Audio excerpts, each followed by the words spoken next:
Hoy veremos una historia que tuvo lugar en 1992. Milica van Doorn, de 19 años, residente de Zaandam, en los Países Bajos, fue brutalmente atacada después de perder su autobús. Las autoridades tardaron más de 20 años en encontrar al responsable de este crimen, y el desarrollo de métodos de prueba de ADN jugó un papel importante. Milica provenía de una familia normal y corriente. Vivía con sus padres y sus 2 hermanas en Zaandam. Zaandam es una ciudad en la provincia de Holanda Septentrional. Es la ciudad principal del municipio de Zaandam y recibió derechos de ciudad en 1811. Está situada en el río Zaan, justo al norte de Ámsterdam. Milica no era una niña problemática, no hacía nada ilegal y era amigable con todos. Acababa de graduarse de la escuela secundaria, donde tenía buena reputación. De hecho, pensó que su vida apenas comenzaba y que le esperaba un gran futuro. Pero, lamentablemente, una noche de verano, todo cambió. Todo el país se enteró quién era Milica y llamó mucho la atención lo que le pasó. La tarde del domingo 7 de junio de 1992, Milica era una de las invitadas a la fiesta de cumpleaños de su amiga. La fiesta se celebraba en uno de los apartamentos ubicados en este edificio. El lugar se veía igual en 1992 y no ha cambiado mucho desde entonces, excepto que los árboles son más altos. La celebración del cumpleaños aún no había terminado cuando Milica decidió irse a casa. Estaba pasando un buen rato con sus amigos cercanos, pero como vivía en otra parte de la ciudad, tuvo que irse antes mientras el transporte público aún funcionaba. Poco antes de medianoche, se despidió de sus amigos y salió. Como Milica iba a tomar el autobús a casa, caminó hasta la parada de autobús más cercana, que estaba a unos 160 metros de distancia. A decir verdad, esta parada de autobús tampoco ha cambiado mucho en 3 décadas. Como especularon más tarde los investigadores, cuando Milica llegó a la parada, se dio cuenta de que el último autobús había salido hacía media hora. Conocía el horario de los autobuses, pero no tenía en cuenta que, debido a la festividad cristiana de Pentecostés de ese día, el último autobús había salido media hora antes de lo habitual. No obstante, Milica tenía otra forma de llegar a casa. ¿Cómo? Tomando el tren.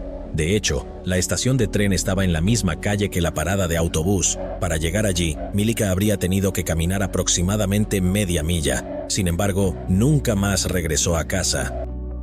A menudo dormía en casa de sus amigos, por lo que sus padres no dieron la alarma de inmediato. Por la zona, había una iglesia cerca de la estación de tren y un estanque al lado. Al día siguiente, lunes por la mañana, el pastor de la iglesia de San José estaba dando un paseo matutino y se sorprendió al ver un cuerpo flotando en el estanque. Exaltado, llamó a la policía a las 8:54 de la mañana. Los detectives llegaron al lugar 5 minutos después y esa mañana la familia Van Doorn se sintió abrumada por la desesperación y la tristeza. Sin duda, el cuerpo recuperado del agua era el de Milica. En el primer examen, los investigadores se dieron cuenta de que se trataba de un delito. Presentaba diversas heridas en el cuello, la cara y el cuerpo, incluidas varias puñaladas. También estaba parcialmente desnuda. El perpetrador quiso esconder el cuerpo para que los transeúntes no pudieran verlo, por lo que colocó tallos de caña encima, pero esta idea fracasó y el cuerpo fue encontrado. Sin duda, el fallecimiento de Milica fue una gran prueba para su familia. Había sido joven y soñaba con un futuro hermoso, pero ahora sus padres se vieron obligados a llorarla. No entendían quién podía haberle hecho algo así a su hija y por qué. Los investigadores obtuvieron cierta claridad sobre el motivo del crimen después de que se realizara una autopsia.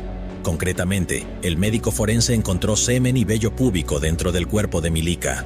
Aunque el cuerpo fue sacado del estanque, no había agua en los pulmones de Milica. Esto significaba que había pasado por otro lugar, y no fue hasta después de su fallecimiento que se intentó esconder el cuerpo en el estanque. Tampoco estaba claro exactamente cuándo perdió la vida Milica. Pudo haber sido poco después de que ella dejara la fiesta, pero también podrían haber sido varias horas después. Dado que su cuerpo estaba en el agua, la temperatura corporal no pudo determinar el momento de su muerte. El estanque fue el lugar donde el perpetrador se deshizo del cuerpo, pero no fue el lugar donde Milica perdió la vida. La policía intentaba encontrar la escena del crimen, donde los investigadores creían que, debido a la gravedad de las heridas de Milica, debían haber quedado huellas, una prueba que podría apuntar a la escena del crimen, y posiblemente al propio autor, era que a Milica le faltaba uno de los zapatos. La policía distribuyó folletos informativos que, entre otras cosas, informaban que uno de los zapatos de Milica había desaparecido y las autoridades pidieron a quien lo encontrara que lo informara a los detectives. Al final, se encontró el segundo zapato, pero hablaremos de eso un poco más adelante. Pónganse en situación.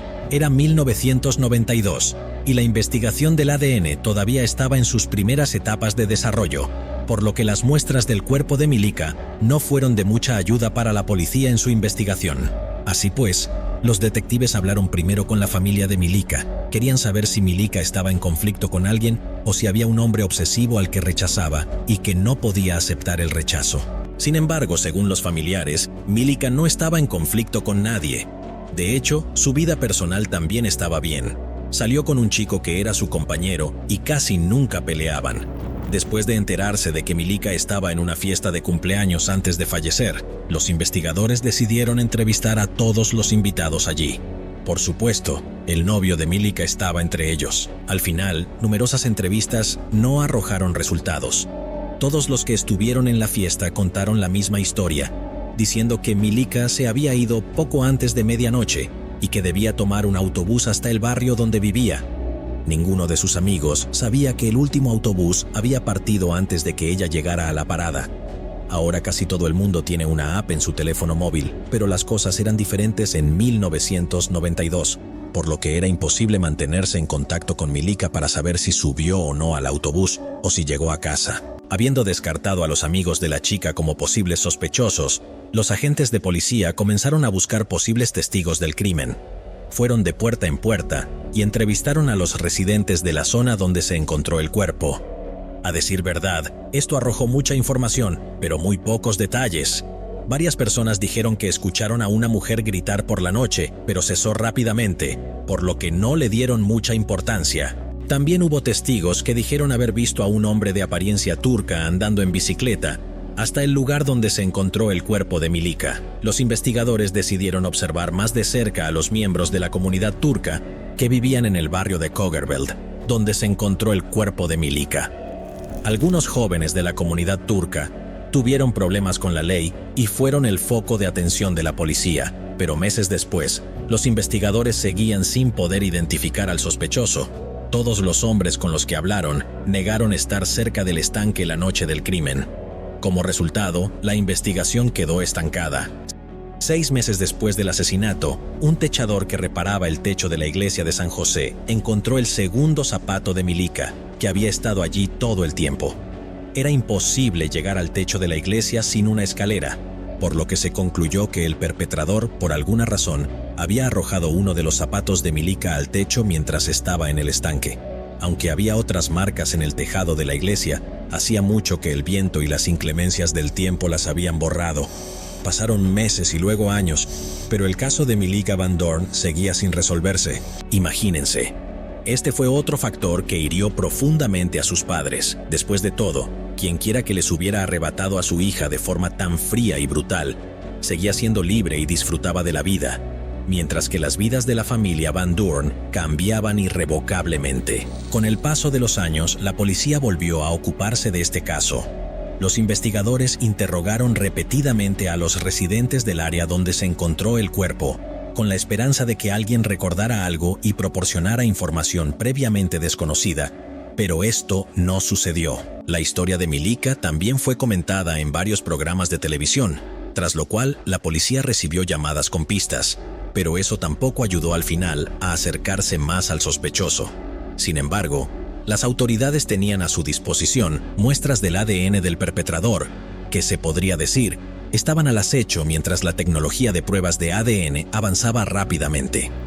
Los analistas médicos especularon que el asesino debía ser un hombre de ascendencia turca que probablemente vivía en la zona de Kogerveld en 1992 y que en ese momento tendría entre 16 y 30 años. Alrededor de 200 hombres enviaron voluntariamente hisopos bucales para pruebas de ADN, pero no arrojaron nada.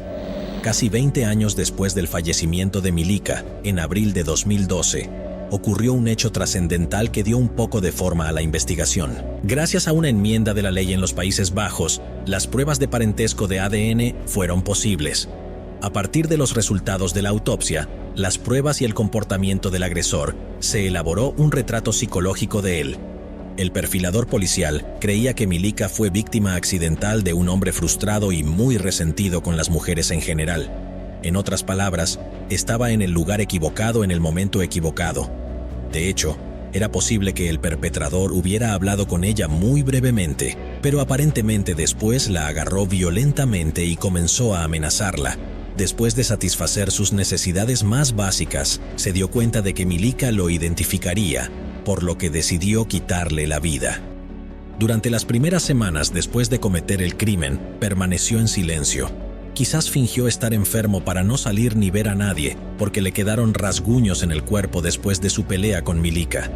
Al parecer, era un hombre de mal genio que aceptaba mal las críticas, era egoísta, tenía pocos amigos y trataba mal a sus exnovias. En 1992, el perfilador policial creía que el delincuente tenía entre 18 y 25 años. En abril de 2016, se reabrió la investigación sobre el caso de Milica Van Doorn. Si bien no habían habido informes serios durante más de 20 años, de repente apareció un informe específico en junio de 2016 que mencionaba los nombres de dos hombres turcos. Ambos hombres habían vivido en Sandam en 1992 y ambos se habían ido poco después de la muerte de Milica. Así pues, había que determinar si los dos hombres tenían algo que ver con el crimen. Sin duda alguna, no fue fácil. Resultó que ya estaban en Turquía y tomó más de un año localizarlos para tomar las medidas necesarias. Sin embargo, el análisis de ADN de los dos hombres no mostró coincidencias con el ADN encontrado en el cuerpo de Milica. En 2017, 25 años después del fallecimiento de Milica, las autoridades decidieron utilizar tecnología de tipificación de ADN para intentar identificar al sospechoso. Las pruebas científicas de muestras de ADN encontradas en el cuerpo de Milica mostraron que era casi seguro que el ADN pertenecía a un hombre de ascendencia turca.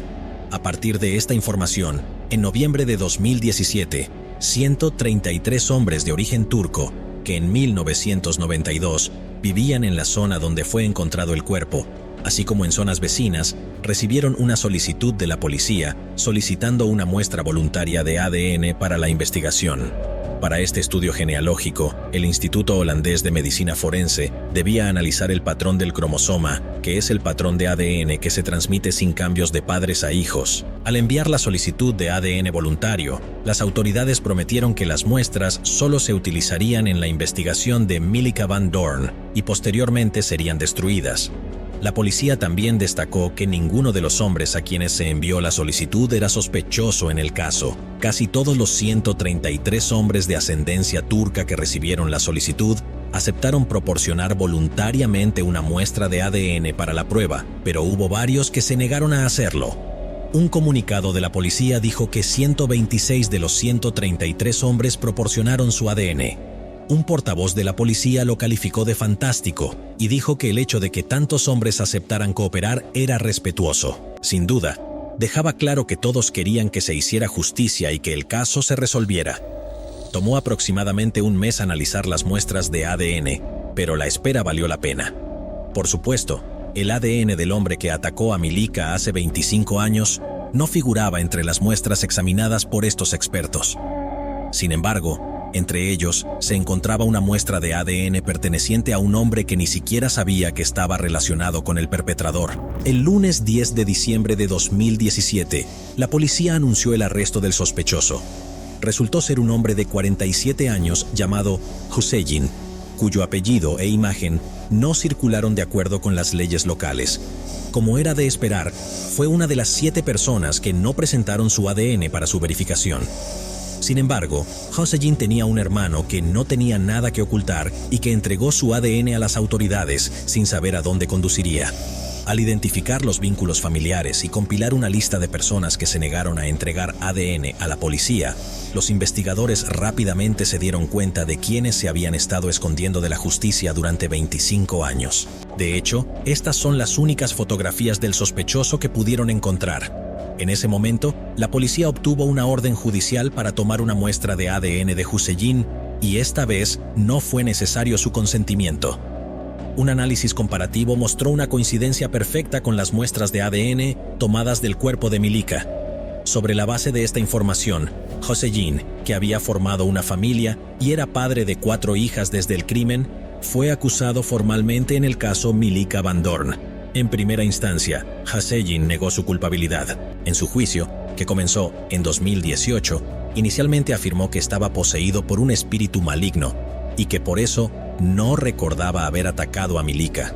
Pero con el tiempo cambió de estrategia y afirmó que tenía una relación secreta y muy cercana con Milika, razón por la cual su ADN terminó en su cuerpo.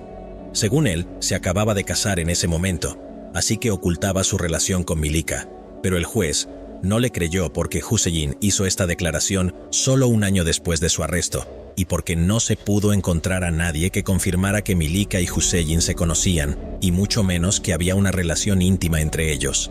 Seguidamente, la familia inmediata de Milika habló en el juicio, hasta el punto de que una hermana afirmó: «El hombre que hizo esto guardó silencio durante años, no se rebeló, no cooperó cuando la policía pidió ADN, continuó viviendo sin trabas en el barrio y creó una familia con 4 hijas».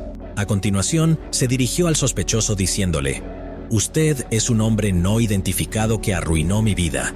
Me da asco que haya tipos como usted que utilizan a las mujeres, las tiran como basura y luego siguen viviendo sus vidas». A lo que la otra hermana agregó con las siguientes palabras: «Esperaba que hablaras sobre tus motivos y las últimas horas de Milika, pero en lugar de eso, se te ocurrió una afirmación completamente inverosímil de que tenías una relación secreta con ella y te quejaste de lo difícil que fue para ti y tu propia familia. Sin embargo, tu familia puede visitarte en prisión si quieren. Si yo quiero ir a visitar a Milika, mi única opción es ir a su tumba». También declaró: «Milika encontró su fin de una manera terrible y por eso espero justicia. Ella más que nada se lo merecía». Fue condenado a 20 años de prisión, y el juez también ordenó a Hussein pagar 10.000 euros en concepto de indemnización a la familia de Milika. El propio Hussein se negó a estar presente en la sala durante el pronunciamiento de su sentencia. Fue llevado ante el tribunal, pero prefirió permanecer en una celda fuera de la sala del tribunal. En febrero de 2019, Hussein apeló su sentencia, lo que resultó en que su pena de prisión se redujera de 20 años a 19 años y 7 meses. Sin embargo, su tiempo en prisión duró poco. El domingo 13 de junio de 2022, Hussein fue encontrado muerto. Según el informe de su abogado, Hussein falleció después de un entrenamiento y los tratamientos de reanimación que le dieron no ayudaron. ¿Pero acaso no has visto este crimen? Yo no me la perdería,